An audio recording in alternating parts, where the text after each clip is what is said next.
Welcome to the Deep Dive, where we don't just read the headlines. We really try to crack open the financial architecture behind them. That's right.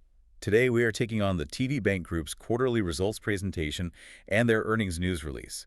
This is for Q4 and the full fiscal year 2025, which, for them, wrapped up on October 31st. And, this is an essential one to dig into because 2025 was really the ultimate transition year for TD. A transition year. Okay, what does that mean? I mean, it was a year completely defined by this mandatory and frankly painful restructuring. We're talking about massive regulatory compliance investments. Right, the AML stuff. Exactly. Anti-money laundering AML and these huge strategic asset sales that were designed to fundamentally reshape their U.S. business. So our mission today is pretty complex then. We have to cut through all the smoke and, the noise of the reported figures. These are full of these heavy cleanup charges.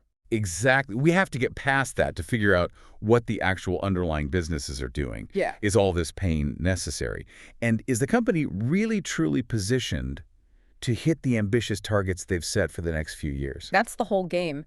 And when you look at the high-level numbers, you see that tension immediately. Okay, lay it out for us. For Q4 2025, the reported diluted earnings per share, their EPS, was $1.82. But the adjusted figure, which strips out all those one-time costs, was a strong $2.18. Wow. That $0 to 36 cents difference, that's the cost of doing business in a remediation year. Yeah. It's right there. And that $2.18 adjusted figure, that translates to a huge 27% increase year over year in that last quarter. A huge increase. But then you zoom out, you look at the full fiscal year 2025, and the adjusted EPS is $8.37, which is up a more modest 7% year over year. Right. That difference right there tells the whole story, doesn't it? The core parts of the business are strong, but all those charges over the whole year just aided the momentum. It absolutely does. I mean, 7% full-year growth is still respectable, but it proves the point. This year was dominated by two enormous and related corporate cleanup efforts that just overshadowed everything else. Which were? First, the U.S. Bank Secrecy Act and AML remediation, and second, the related U.S. balance sheet restructuring, which was all designed to manage these really stringent regulatory constraints. Okay, let's start with the AML. Management has made it crystal clear. This is priority number one. It has to be. And this isn't just a quick software update, right? This is a multi-year project to fix historical issues and, I guess, establish long-term trust. Yeah. So what does the timeline and the financial commitment look like? So the key insight here is the shift in focus. Management has largely completed the immediate remediation actions in 2025. That's the good news. Okay. But the hard part, the really expensive part, remains. And that's demonstrating sustainability to the regulators. That's going to go all through 2026 and 2027. The clock is really ticking on proving these changes are permanent. And what are they paying for that proof? What's the price tag? The price tag is high. The financial commitment for the 2026 fiscal year is expected to be roughly US $500 million. Pre-tax. Wow. And that covers not just maintenance, but significant investments in governance and control. They've noted progress, like deploying more machine learning and advanced risk detection into their systems. Right. And they also have these massive required look-back reviews underway, which they don't even expect to complete until calendar 2027. So this isn't just maintenance. It is the price of proving that the new systems are truly robust. Future-proof. Well, that AML pressure, that ties directly into the second big piece of this puzzle. Yeah. The U.S. balance sheet restructuring. It does. This was a direct, pretty aggressive move to manage their asset limitation, right? Mm-hmm. The rule that prevents the U.S. bank assets from going over U.S. $434 billion. For you listening, why is that number, that $434 billion, so important? Well, it's all about avoiding a massive regulatory trigger. If they cross that threshold, especially while they're in this remediating environment, they would almost certainly be forced into a sci-fi designation. A systemically important financial institution. Exactly. And that would mean far higher capital requirements, much stricter oversight. So the whole restructuring was aimed at reducing their footprint to stay comfortably below that ceiling and, just simplify the business. So what actions did they actually take to hit that target? They were aggressive and fast. I mean, they successfully hit their initial 10% asset reduction target. Okay. This included reducing non-core loans by about US $22 billion in total, but The most insightful move, I think, was the strategic sale of roughly US $32 billion worth of notional bonds. Right, and that's where the pain comes in. That sale forced an upfront immediate loss of what? Around US $1.6 billion pre-tax. Yep. That's a major factor dragging down the reported numbers. Why on earth take such a massive instant hit? It was a necessary strategic sacrifice. They took that immediate $1.6 billion loss because they were selling assets that had gone down in value because of the interest rate environment. But the benefit is all long-term. Stability and profitability. That bond sale is expected to generate a massive net interest income benefit of around US $550 million annually, starting in fiscal 26. So they took a huge one-time bath this year to lock in higher future income and cut down the regulatory burden. You got it. By the end of October 2025, they got the U.S. bank's total assets down to about US $382 billion, safely under the limit. Okay, so the two huge cleanups, AML and the asset sale, cost a ton of money and created all this short-term noise. How is the bank going to pay for all of this transformation while still trying to grow? Right. That leads us right to the enterprise-wide cost-cutting plan. Exactly. They are aggressively seeking efficiency. This broader restructuring program generated about $686 million in pre-tax charges in fiscal 2025, and it's set to wrap up early in Q1 2026. And the goal? The strategic goal here is to deliver structural, sustainable cost reduction across the entire bank. So what does that actually mean for the bottom line, long term? This is where the savings really start to kick in. Management is projecting fully realized annual cost savings of around $750 million pre-tax. And how do they get there? Well, to do that, the restructuring involves a workforce reduction of about 3% FTE. They're managing that through a mix of attrition and talent redeployment. This is the critical piece of leverage they need to fund that $500 million AML spend and still grow the core business. Okay, so let's look at that core business now, because this is where it gets really interesting. We really don't. You have all this corporate overhead and complexity, yet some of the segments delivered just blockbuster results. Yeah. I think it's important we slow down here and really appreciate the underlying momentum, starting with Canadian personal and commercial banking. Canadian P&C was, rock solid. They reported record revenue of $5.3 billion. Wow. And we saw really strong foundational growth. Deposit volumes up 4% year over year, loan volumes up 5%, and that drove net income up 2%. But the detail is key here. They reported a record year in digital sales for day-to-day banking products. It proves their digital investments are actually paying off with getting new customers. And what stands out in their lending profile? The quality of the lending is very high. Business loans were up 6% year over year, which is a great indicator of economic activity. And get this detail. They had record Q4 retail auto originations, with about 90% of those loans in the super prime and prime segments.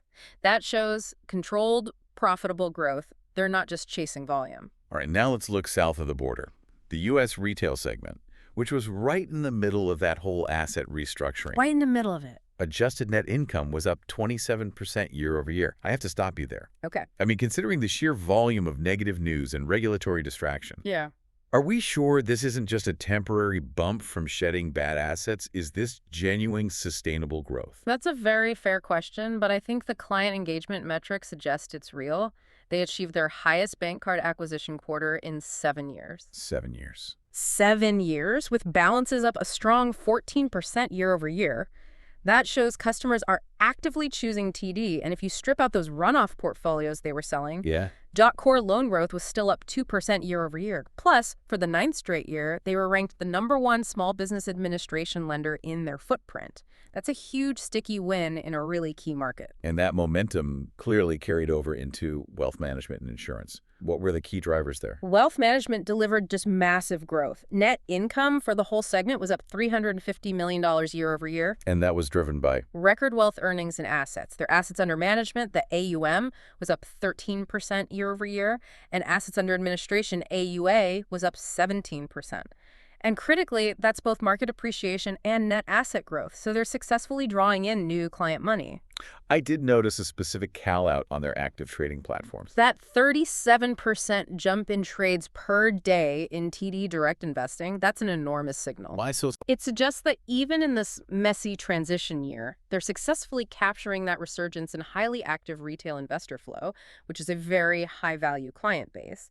And separately, their insurance net income was up significantly, mostly because of a lower hit from catastrophe claims compared to the previous year, which was a heavy one. Okay, and finally, the institutional side, wholesale banking. You just can't ignore that massive 77% adjusted net income jump. No, you can't. This segment delivered record revenue and net income. Revenue up 24% year over year, driven by, broad-based strength in global markets and corporate investment banking. And are we seeing quality improvements there, too? We are. It's evident in the industry recognition. TD Securities was named Canada's best FX bank at the 2025 Euromoney Awards. And the integration of the TD Cowen acquisition is really paying dividends. How so? TD Cowen advanced 3 spots to number 6 in U.S. corporate access and ranked number 1 in the healthcare sector in a key industry survey. This is proof of real institutional penetration. So the core business segments are they're firing, despite all the structural challenges. And absolutely firing. And the bank has used this momentum to lay out a confirmed enterprise strategy. It's based on 3 pillars: deeper relationships, simpler, faster, and disciplined execution. How is tech making that simpler and faster pillar actually possible? Well, technology is really the engine for all 3, but especially AI. In fiscal 2025, they implemented about 75 AI use cases that generated $170 million in value. And they expect that to grow. Yeah, they expect it to grow to $200 million in 2026. I mean, that is a measurable return on investment in a very short time. And do we see tangible results for the customer in all this? Absolutely. Think about the annoying parts of banking. They reimagined the mobile credit card application process in the U.S. Okay. And that drove an 800 basis point lift in completion rate since they launched it. That is a huge win for efficiency and for client satisfaction. And on the risk side? Also, fraud losses were down a very significant 26% year over year, driven directly by investments in fraud modernization. So tech is improving both the top-line faster applications and the bottom-line lower losses. And those results feed into some very aggressive forward-looking goals. Let's look at the medium-term targets they've set for fiscal 2029. They're aiming for an adjusted EPS growth of 7–10%. What else are they targeting? They're targeting an adjusted return on equity, or ROE, of about 16%. They also want to maintain positive adjusted operating leverage, which is crucial. Right. It just means their revenue growth is consistently outpacing their expense growth. And finally, they're targeting the adjusted efficiency ratio to land in the mid-50s. That efficiency ratio target, the mid-50s, that's key, but what does it actually mean for you listening? It's the ultimate measure of operational fitness. The efficiency ratio is simply operating expenses divided by revenue. A mid-50s target means the bank is aiming for about 65 cents in cost for every dollar of revenue it generates. So hitting that proves the cleanup was worth it. Exactly. Hitting that target proves that the $750 million in annual cost savings from all this restructuring is translating directly into leaner, more profitable operations.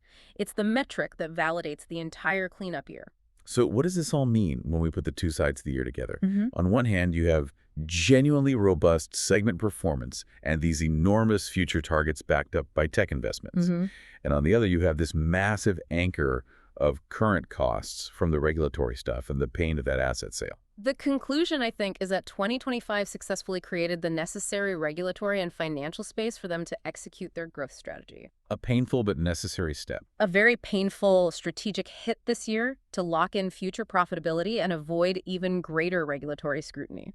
The goal is transformation and scale, using that $750 million in annual cost savings to create the leverage they need. That's a profound amount of synthesis. You now have the clearest picture of what TD is doing and where they are going, moving from a transition year into a heavy execution phase. And, the entire strategy really hinges on balancing 2 powerful and potentially opposing forces. Which are? Aggressive cost-cutting, you see it in the 3% FTE reduction and the $750 million in annual savings, versus the massive regulatory investment, like the U.S. $500 million in fiscal 26 just for AML. Right.